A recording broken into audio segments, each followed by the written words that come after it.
no horse ever wins 11 in a row here. It's just such a tough track, and you got to be an unbelievable horse to win. So when you're coming down the lane, you're trying to save as much as you can with the rest of them out. You've ridden a zillion favorites, obviously, but, you know, with this sort of stakes on the line. Did you feel any extra pressure with him being undefeated and all? Believe it or not really. I mean, I thought he'd be more nervous, but I think when I was younger, it would have been really hard because, you know, you're struggling for money to stand. I got, you know, a lot of really good horses now and good partners and that. So it's not the financial thing you're worried about. Now it's just trying to make history. I thought it was probably the only horse, the only time you can ever do it. I'm never going to have another horse go undefeated in this race. I doubt it. So and this is my only chance. I had it, and I got the job done. Well, when you talk about, you know, it's not like younger days. Do you feel like you appreciate your first Hambletonian win more now because you're not a young driver at this point? Well, I think you basically as you get older, you know you don't get that many more shots. And the reason I said when you're young, if you get it, it really springs your career ahead. You know, but you know, my career's been just fine, so everything will come good. Ray, the fact that this was probably his toughest race, how much does that have to do with the horse that finished second? Like, how good was he? How good a test did he give your horse today? I think that, you know, we went 26 and 4, pretty good first quarter. You know, he never had to use his horse, and he still get by. His horse raced really well. It was a good horse, and I love owning him. But anyways, you know, my horse put him away, and I think if I was in the 2-0, I would have just blown right by him. My horse is actually better out of the hole, but we're on the front of this today. So this was the first time you really had to get into Dewey, so were you concerned about his reaction? No, I knew he won his 4th start here, and I hit him twice. I put him in a bad spot last year, and mine was with Sutter Stance. He come home, made up like 8, but the last 10 feet he had to get up, and I gave him a couple of shots there, so I knew he'd respond.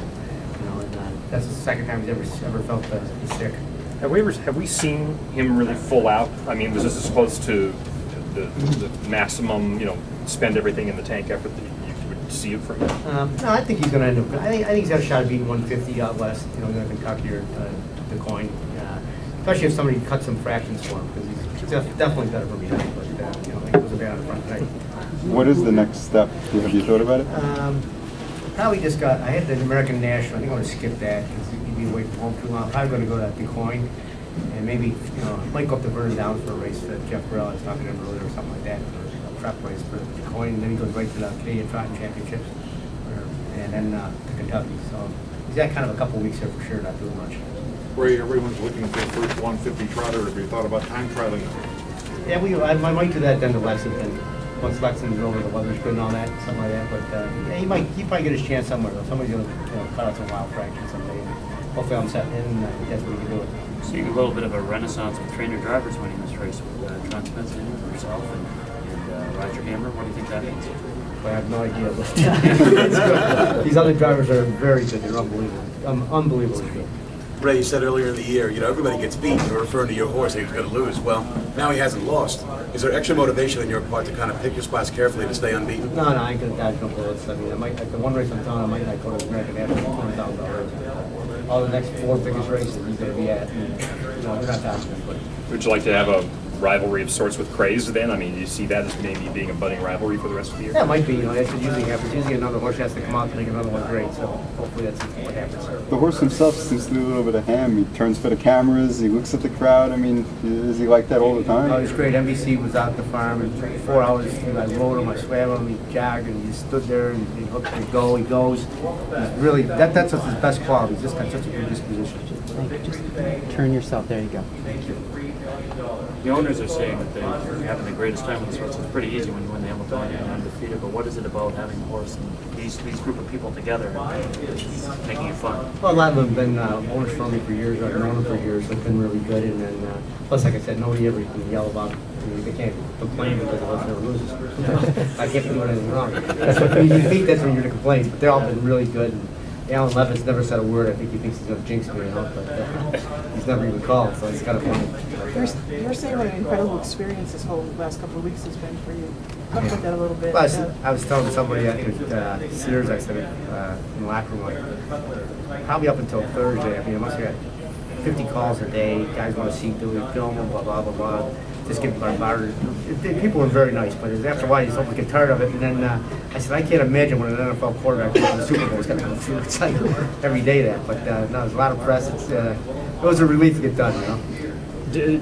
Is then I'm in history. No horse ever won undefeated. Won 15 in a row. Won the handles. I mean, it would have been really tough to beat here. You know, for the I know they're all going to get beat, but I really wanted this one. What are your thoughts on the fact that you could actually have an unbeaten season at this point? That's great. If it happens, it happens. But this is where I wanted to get, and it doesn't really matter after this. Win the Hambletonian, and they have a great stud career probably. And he's a dream to drive to. You can drive him with 2 fingers. When you go out there, full spray him, like if there's a long full spray like today, he just relax. He didn't care. So it's a pleasure to drive him too. You think of some of the others you've raced in this race, the 2/3 that you've had, and others. Yeah. Do you think of them a little bit after this was done? Yeah. Tough to get here. Yeah. I sold a couple. Here comes Herbie DeTron and Strong Yankee. They were both actually like I only sold half of Dewey, like same spot because I kind of wanted to be back in the handle. You sell all your good ones, you can't be back in. Yeah. So when I watch some guys, you kind of dream you want to be back in this game. Like I said to Mike before the race, this is what it's all about. And he said, "Yep, you're right." I think it was a popular win. I wish you were starting to say, but the other trainers were very supportive of you. Well, you were the competition. Yeah, I've had a lot of guys. I mean, I race horses at all different levels and everywhere in the world, and different states, and guys see me working, and I think they appreciate it. And all the rooms that I've known for years. Most of these guys that race a smaller track, so they see you work hard, and they know the amount of commitment you have to get here. Maybe it's not necessarily appropriate, but New England Patriots undefeated, lose the Super Bowl. Big Brown undefeated, loses the Belmont Stakes.